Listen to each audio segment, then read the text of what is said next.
cette année, c'est avec beaucoup de plaisir que le département des Alpes-Maritimes, le conseil départemental, a fait un effort très particulier pour embellir ce stand et être avec nos partenaires que sont la Chambre d'agriculture et la FDSEA.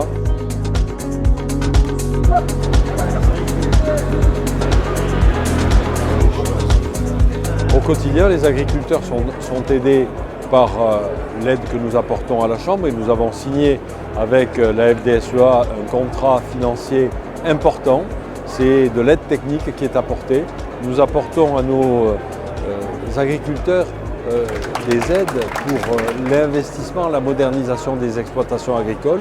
Ce sont des aides financières qui financent des équipements de modernisation qui soulagent un petit peu l'exploitation et qui en même temps permettent de remplacer et de renouveler un matériel qui peut devenir obsolète rapidement.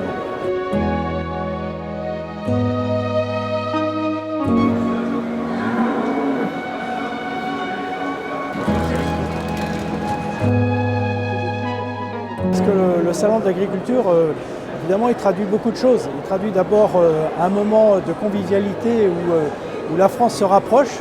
Évidemment, les Alpes-Maritimes doivent y être parce que ce département, en plus, est quelque chose qui montre toute cette diversité sur quelques kilomètres. Pourquoi? Parce qu'on a la montagne, on a la moyenne montagne, on a la plaine, on a la mer et on a donc toutes les influences. Et là aussi, ça crée une agriculture, ça crée une diversité de saveurs. On le sait avec le fleur, il y a le mimosa, il y a les citronniers et il y a probablement à l'avenir un territoire qui demande encore à être développé sur ce plan-là. Et tout ça sans polluer parce que les nouvelles technologies dans l'agriculture se font uniquement avec des molécules naturelles qui vont permettre de nourrir, d'enrichir les sols sans utiliser les polluants. Et évidemment, si on a des sols plus riches, on a forcément des plantations qui vont offrir à la fois de meilleures saveurs et de meilleurs rendements.